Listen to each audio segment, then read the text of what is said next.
Season's greetings to all you nerds with words, and as always, you have your Triple S crew here. That's right, laconic and iconic at the same time.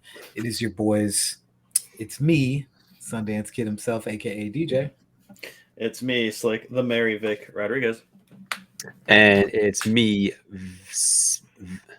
Vince. We're gonna get it right one day. I totally did that I on purpose. promise you guys, one day we'll get through it all the way without any awkward pauses. AKA Vince, aka Santa Claus. Welcome back, guys. Welcome back to issue 58. We're getting close to ending out the year and ending out the season. Yeah, Christmas is right around our corner, and we have gifts, or gift rather. We do.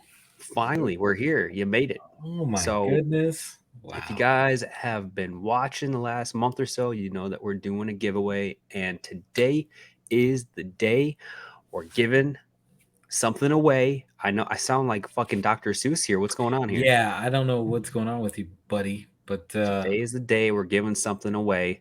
That's right. So if you've watched our last couple of episodes, obviously we've been announcing for the last couple of them that we will be giving away our first prize to somebody that would comment, subscribe to our channel as well, comment on one of the videos. So after a couple of weeks, we are here to announce the winner. And since it is something very Spider-Man-y related, and since Victor himself decided to go ahead and wear his Marvel Spider-Man jersey, his football jersey, we're going to go ahead and let Victor announce the winner. Damn it. Wait, I thought someone else announced it. Nah, bro, this is all you. Nah, this is all you, my guy. So the winner of our first giveaway for the Spider-Man statue, the gallery arts one of him fighting the Taurus Green Goblin, jumping away, Walmart, all that cool stuff, is a man, a subscriber, or is a person, I don't know if it's a man, Larry Love. Larry Love. Congratulations, Larry Showing Love. Nothing but love to Larry Love right now, man. Nothing but love. That's right. I don't know who you are, where you're from, what you're about, but I know you're about nerdism, and just appreciate you watching. Thanks for subscribing, my dude. Yeah, man, you're winning the Spider-Man statue mount right here. It is a limited edition, rare wall-mounted statue. So I will hop on our YouTube in the next 24 hours or so and shoot you a message to get some details on where to ship this bad boy. But thanks again, man. Congratulations, bro. Yeah, dude. That's big. Yeah. That's big. Merry Christmas. Fun. Speaking of Christmas, our episode has nothing to do with Christmas. Absolutely nothing. And you want to know why, audience? Because it was my week. And I figured, fuck all things Christmas related. We're going to go ahead and do something completely random that I felt like doing.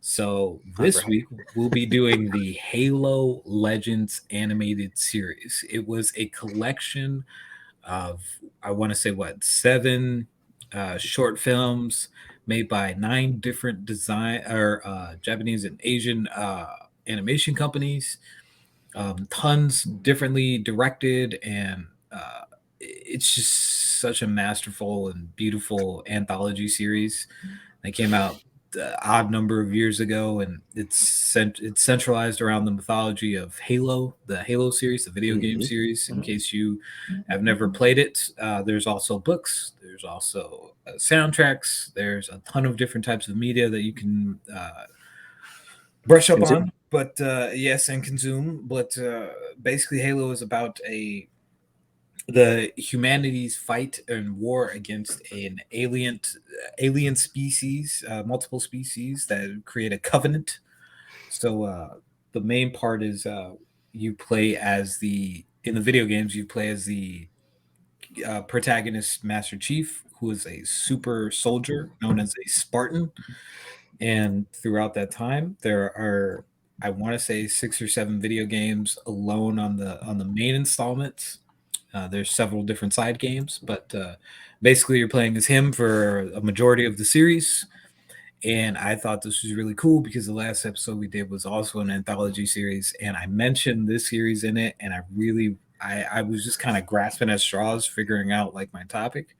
and then I was watching the episode as I was thinking, and this came to mind. So the episodes or the series are very short. You can watch them in one go. You can find them all on YouTube if you want. That's how we researched this. So, guys, I mean, what do you want to input in on this little intro? So, I was very interested in this topic because I've never played Halo. I really haven't even like seen people play Halo. I know.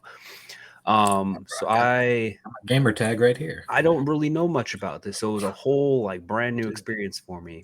I think I'll have maybe an interesting perspective on it. Not in the sense that like you're gonna want to hear about it, that type of interesting, but like maybe something that no one else has really thought of, because I feel like a lot of people that watch this have played the game, so they have background knowledge on what's going on. I didn't know what was going on half the time. I was like, who are these alien people? Why did their mouths open sideways when they talk? It was a good watch. Yeah. I liked it. I enjoyed from the differing point of events. I've actually played them a few of the Halo games. I played Halo 1 to 3. Question mark? I'm Ron Burke. I'm Victor Rodriguez. Sorry. Those are the only 3 games that you need to play. Well, yeah, so the and main ODST story, and Reach. So if you play We're those also 5 all games, failing to mention that Halo something just came out. What's the new Halo game called? Halo Infinite. Halo Infinite. That is It just the came out. latest installment of the main Halo series. Again, you play as Master Chief, and from what my dad says, because I haven't played it yet, but from what my father says, he enjoyed it very much so, and I'm very looking forward to playing it when I have a little off time. I'm not gonna play it, but it was one of those games that like I remember as a kid playing on Xbox with a bunch of friends, because that was one of the first games that you could like link up TVs to and play like teams against your friends. And if you had a decent enough internet connection, you could play online. I would play like till 8 in the fucking morning sometimes, playing against kids from other countries because they would connect you to those servers, and you would just hear like German kids like being like, oh, American not so good at shooting. I'm just like, fuck you, dude. Fuck you. My dad once went 24 hours of playing online. Just 24 hours of just playing. I woke up, it was 8 a.m. and he was still in the same spot. Didn't look any less tired or anything like that. He was just playing. Like he was playing Team Slayer. He was just looking. He just looked at me and he was like, he's got like, scotch tape holding his eyes up. Yeah, I was like, oh, David watched it. It's just game. Like, you good? It's like, I'm good. It's like, well, I smell like shit and piss in here. You good? That's disgusting. So is it safe to say that this is like one of the first games to go online server? And it was big. It was huge, man. It was a different beast altogether. I think a lot of multiplayer, I think a lot of MMORPGs or just like multiplayer online games in general kind of took the blueprint from Halo in their multiplayer facets and kind of tailored their. That's why when we've talked about other games in the past, like Fortnite and shit like that, and Apex, I'm just like, yeah, they, as you guys are describing them, I'm just like, yeah, they took that blueprint from Halo. Like Halo walked and then ran so that these other games could sprint up the hill. No pun intended. Halo's like the Van Halen, dude. Yeah, dude. Like they paved the way for the console PvP online. It's beautiful, and there was no transactional. There was no microtransactional things happening with Halo or anything. The servers were always on point. You never have to worry about finding a game. It was just a beautiful experience, and I think also because I grew up with it, it's a special place in my heart. But like me and my dad, my uncles, and my cousins, we would play 24/7 every weekend. We loved it. It was a really great game too. I remember playing it, and I will say this because I've played some of the newer games like that and Gears of War. Those two games, but more so Halo, because Halo did come out a little earlier. Yep. You had to in modern combat games, like online games now, you have the ability to pick what you're going to be good at. You're like, oh, I'm going to be a healer. I'm going to be a tank. You can very finite tune that. When you played Halo, it was always, I thought, like a good, even ground game. You could get good at sniping. You could get good at everything, but you started out and you had to be good at, you had to be a jack of all trades while playing the game, because that's it. That's how it is. You start off in the first. What is the first weapon you start off with in Slayer mode? Is like it's either a rifle or a handgun. No, it's always the same. It's always a pistol, and then you have a rifle, a battle rifle, or you have no, you just usually have a battle rifle, and then you just pick up various weapons when you're playing that are spread out across the map. And I remember playing. I don't know if you remember, DJ, when you play that game and you'll hear the doof. You hear like a loud shot, and if you're playing and you're lucky enough, you just see your teammate just drop behind you. You're like, oh shit, and you just start like running and trying to dive behind things. Yeah, that cannon fire literally means someone found a sniper rifle, and if one of your dudes drops, that means they're good at a sniper rifle. Yeah, having played Team Slayer and Big Team Battle, like whenever there were certain sounds that you would associate with certain weapons. So if you felt like a really big explosion, it was usually a RPG. If you heard that little, that was a sniper rifle. And like you like you said, to your point, you start to get better at being able to there are some people that were just really masterful at dual wielding. There are some people that were really good at like sniping. There were some people that were good. You're good. There were some people that were good at like just throwing grenades. Like so like the craze of Halo goes deeper than just the video games, which is why we're talking about this particular subject today. It seems like Halo is kind of like Call of Duty, but meets like a space kind of voyage, at least from an outside perspective. It is to me. This is a really good blend of people that are nerdy but still have that like military kind of shoot 'em up need in a video game, where you can blend the two of like, yes, I enjoy sci-fi, but I also want to keep it somewhat grounded and have like some sort of military vibe within this, with Master Chief and being part of like a squadron or something like that. That's kind of what I get from the outside. Watching, so I was gonna say, so we can lead into the main topic at hand. Watching the animated series, I've read a lot of the comics about it, so it was kind of interesting seeing that. And I'm like, oh, they actually pulled a lot from that stuff into these shorts, which I'm super cool about.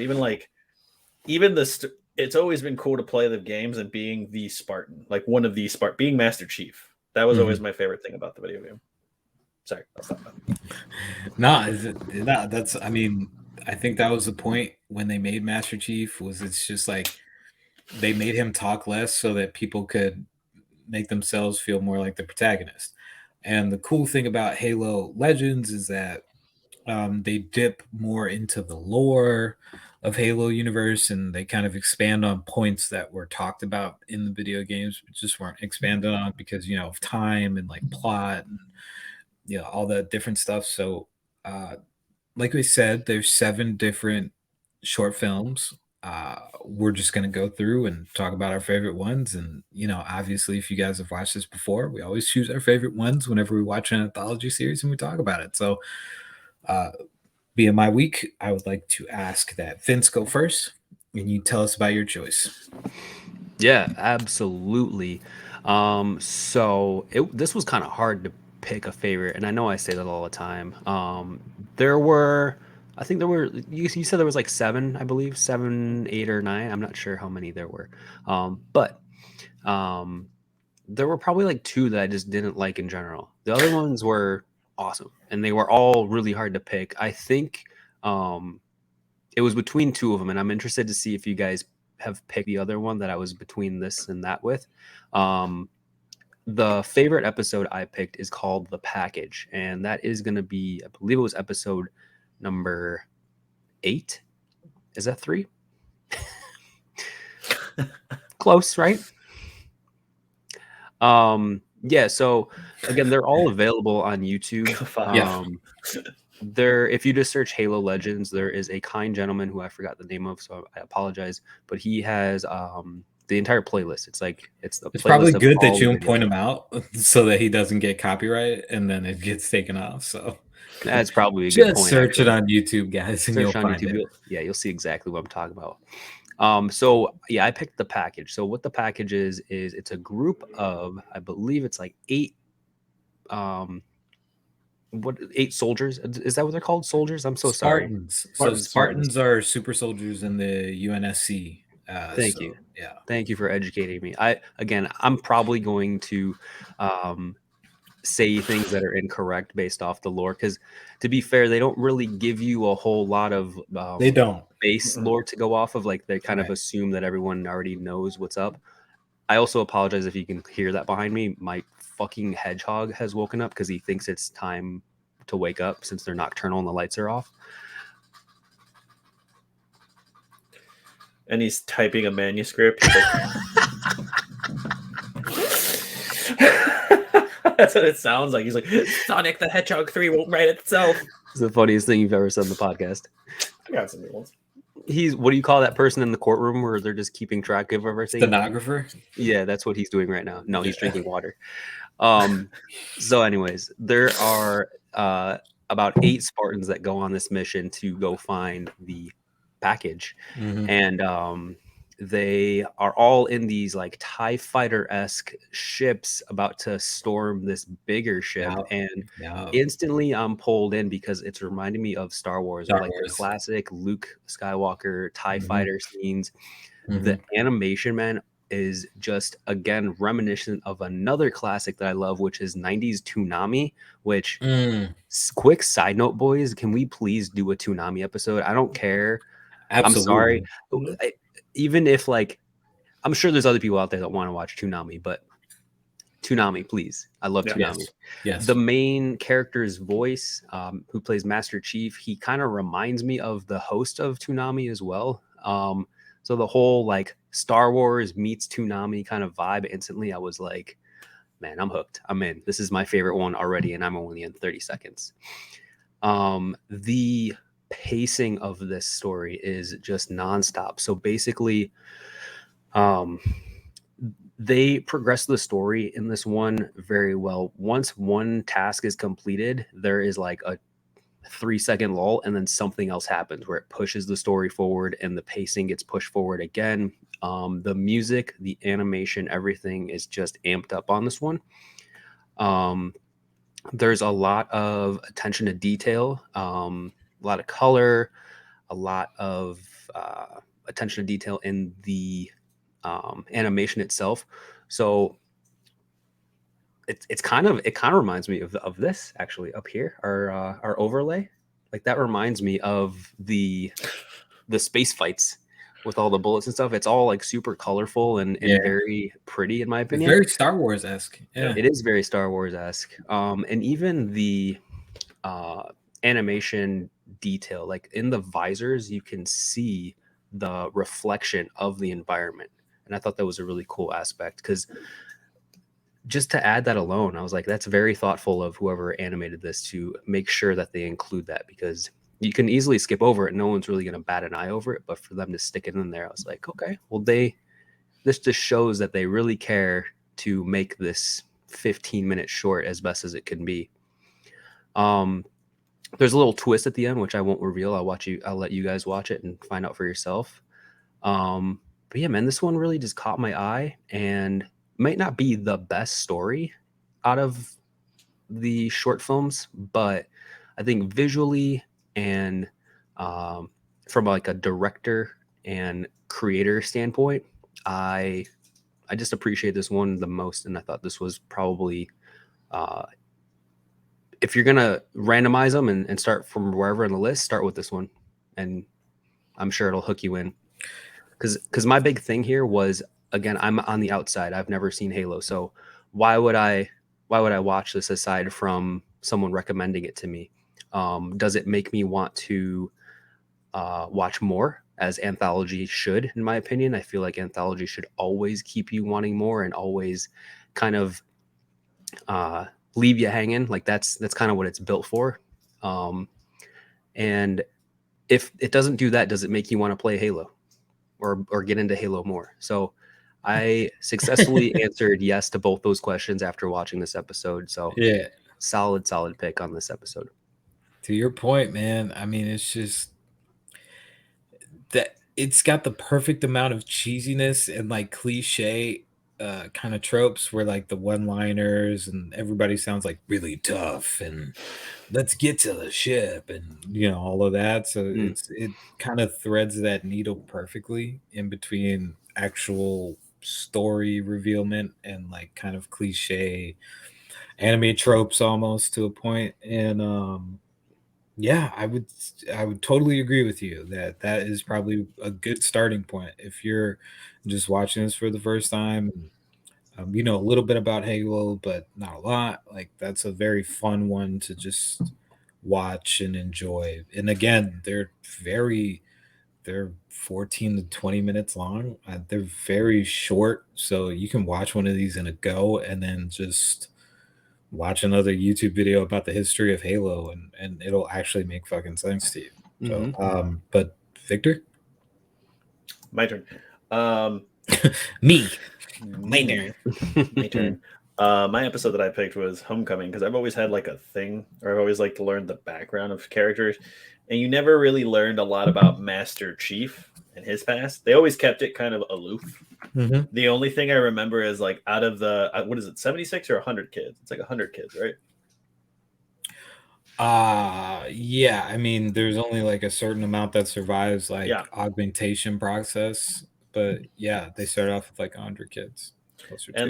And like literally like what all of them had like some inept ability that they were all just like picked for that reason. And Master Chief's, from what I remember in the lore, was like he was just lucky. Like a lucky, he was like really lucky. That's all it was. And I'm just like, what Halo the fuck? 3, it's the first thing that Cortana said. It's like the first piece of dialogue that you listen to in Halo 3 is just like he was lucky. Like he's luck. He's not the fastest, he's not the strongest, he's not the smartest, but like he's a natural born leader and he's lucky as shit. Yeah, that was his like innate ability that gave through him. So it was cool watching Homecoming. Watching another Spartan part of it. Master Chief, you've never seen him without the helmet, so we also got to see that, which I was like, that's kind of neat, like seeing some like a Spartan take off their helmet and just kind of just talk to you and talk about the other Spartans that have survived. Because he's like from what David's point, like they kind of touch over that it's like it was a grueling process, like to be augmented to be a super soldier, like there was a very high risk you would die, and they did it to these kids. And it's cool watching how this person in the main girl in the movie, the animation was gorgeous. That's why I kind of Daisy, yeah. Mm-hmm. Daisy, and who was the guy? There was a guy in there as well. I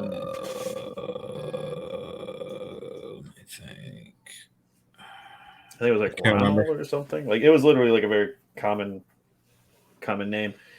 Seeing them he's on the cover of the episode. Ghost? No, it wasn't Ghost. It was literally like that's prototype. Sorry. Yeah, these two were just like for this one shot, and it was interesting watching them be good soldiers, be like inept, be who they are, and then find out that they're trying to get home. They're like, our family has got to know what's going on, blah blah. And when they get there, and there's this whole thing to stop them, they both get to their places, and then you find out. I never knew that. I don't know if you knew that because you're more into Halo than I am. That like the reason why no one's families ever kind of report, like 100 kids disappeared. It's a clone, yeah. There was a clone there. There was a clone in this place. There was a clone in the place, and watching Daisy just be like, I was like, there was a clone. You never were missing. That clone lived a life. That clone lived your life. Mm-hmm. And I'm like, oh, that's got to be gut wrenching. I remember watching. I'm like, that's terrible. Like that's got to be. You would think like you would get home. Like I don't know. I thought of it from like a character and writing standpoint. I'm just like, dude, that's got to be gut wrenching. Like thinking like I'm gonna get home to people who missed me, and then you're getting there and they're like they never knew I was gone. I've never been gone in their eyes, and it was just interesting to see that like the outcome of that and like seeing them both get transported back. I liked it, and the visual style was because I watched I watched the first few and I was like, oh, the animation's strange. And then when I watched that one, I'm like, oh, this is straight like anime. And I very much enjoyed that. So I just loved it because I thought the story was so well done. And it explained a part of the lore that I didn't really know. Yeah, in the books they explain that the clone thing was a cover so that they wouldn't be charged for war crimes, like Dr. Halsey, who started the Spartan 2 project. And it's a whole bag of worms, a can of worms, like when you read through the mythos and shit like that. So Yeah. it's really cool that they brought that to light and that you were Yeah. able to see like what the kind of emotional impact that has on one of those soldiers who, from age 8 were taken from their homes and only Yeah. knew like war. But So did your hedgehog fall? No. Oh, okay. probably juice. Coda. Yeah, I that's one thing I definitely picked up on this one. This actually was the other contender for being my favorite one. Mhm. This episode is so uh it reminds me so much of classic anime. Mhm. It's got the classic like anime drawing, the 2D drawing, and I love the style of drawing where it's that 2D drawing of the main characters and the main focus points. Mhm. But then in the background, it's all super hyper detailed, almost looks borderline realistic. So that contrast has always been super appealing to me because it just I don't know, there's something about it that just pops in my head visually. The dialogue is also extremely reminiscent to classic anime. The like heroic, echoey announcements that they make, where they're like, just uh, they have some sort of existential point in the episode where they feel the need to burst their emotions out, and it's got like that classic echoey vibe behind it. Yeah, a lot of classic anime vibes on this one. Agreed. It was Agreed. all. I mean, it definitely hit all those anime point notes, prototypical things that you would see in an anime.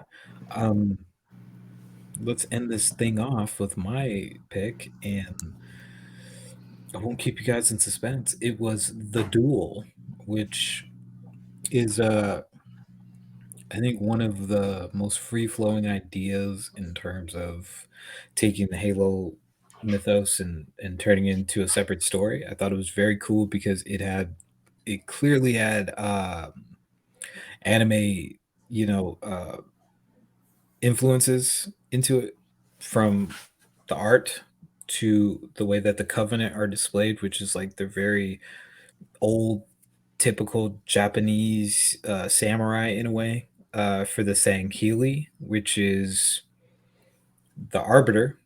The Arbiter is part of an alien race called the Sangheili, and they're probably one of the most well known in the Halo universe. Mhm. But the Arbiter in the Covenant is, up until a point, is like the right hand of the Covenant, of like the prophets, which are the bosses of the Covenant.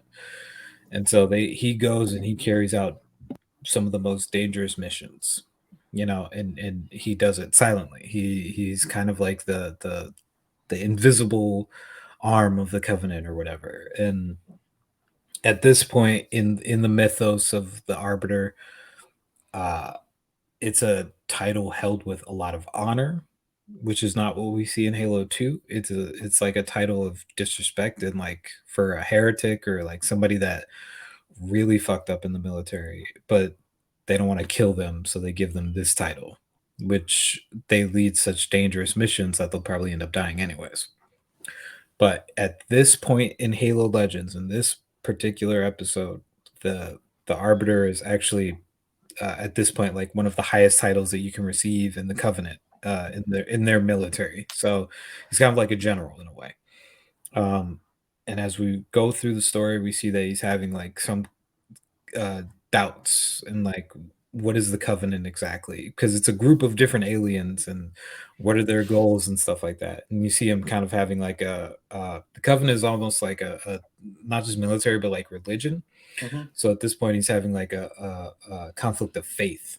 So we kind of see that through his actions and stuff like that. And everything from the soundtrack to the voice acting to the script, it was beautiful. It was perfectly done. It felt like such an anime. This is one of those anthology episodes where I wanted more of it. I wanted to see a solo series with this Arbiter fall and see him character development and all that.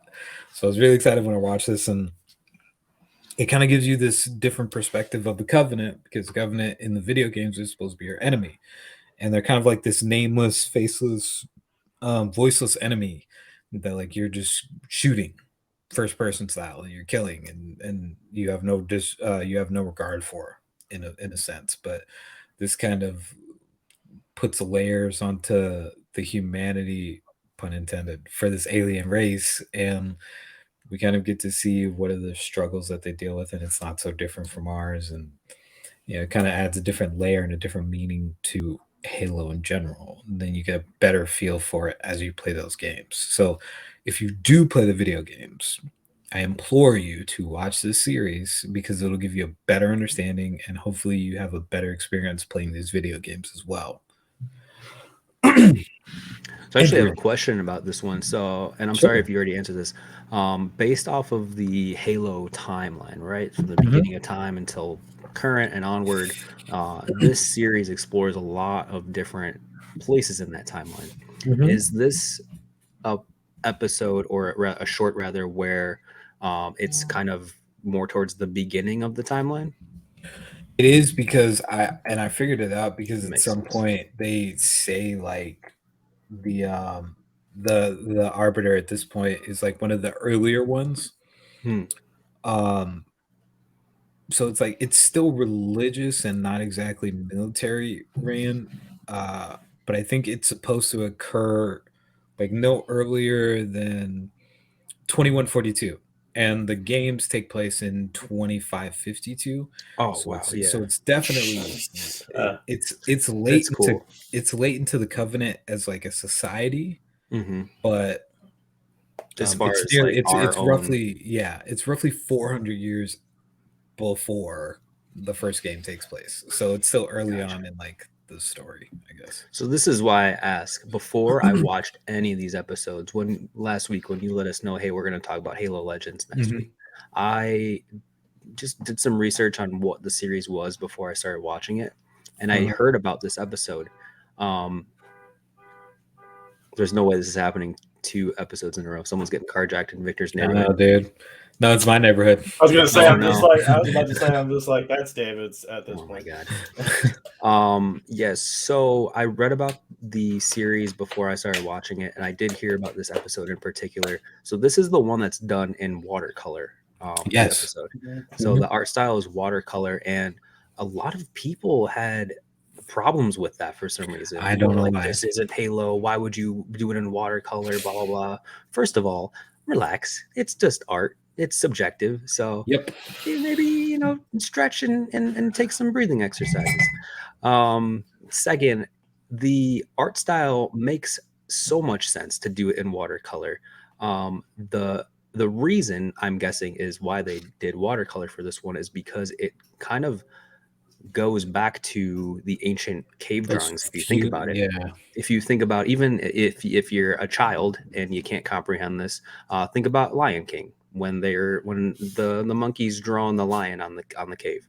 It's kind of the same thing. It's very historical and ancient feeling, and to do the whole episode in watercolor just pulls all that into it. So if you're one of the haters out there, man, maybe try again, because I completely agree why this was done in watercolor. I don't see any issue with that at all. Do you mean this drawing? Yeah. No, but yeah, to your point, I agree with all of that. And it also takes like these undertones of like feudal Japan and stuff like that. And, essentially in this story, the Arbiter is like the official first like Ronin of the Covenant, and I thought that was really cool. The influence you can clearly see within like, I think the water drawn like color kind of scheme that they had.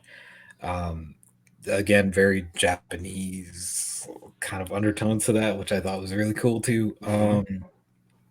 But I will say it was overall one of my favorites. Just again, everything they hit everything. The soundtrack, the script, the dialogue, like the action. It felt so anime without having to like shove it down your throat. being anime, if that makes sense. And I was just very happy about that because I was like, you could have gone so many different ways with this, but you took it, you made it your own, and it was beautiful, dude. So nice. So, Fresh perspective on something that is widely known. exactly. In a bubble, you know, which is always cool to see. Kind of like last week when we talked about Star Wars. Like, we know the Star Wars stories, but when you break out of that little bubble, that little story that we're familiar with, and we start doing black and white animation from early in time or anything outside that main bubble, yeah, it's just really fun to watch and to build on what we already know about the subject. But guys, I think we might be done. And let me tell you, I appreciate you guys sticking it out with me and watching this and taking time out of your day. And well, I meant you two, but also the viewers. Thank you for taking time out of your day and watching us rap and do everything that we like to do. We're gonna sign off here again. It is the Triple S crew, your favorites here. It is me, Sundance Kid himself, aka DJ. That's me, Slick Vic. And it's me, Space Case. Thanks for watching, guys. We will see you shortly with a brand new episode, the season finale of season 3. And you know, if you haven't subscribed, hit the subscribe button. And that's it. Later.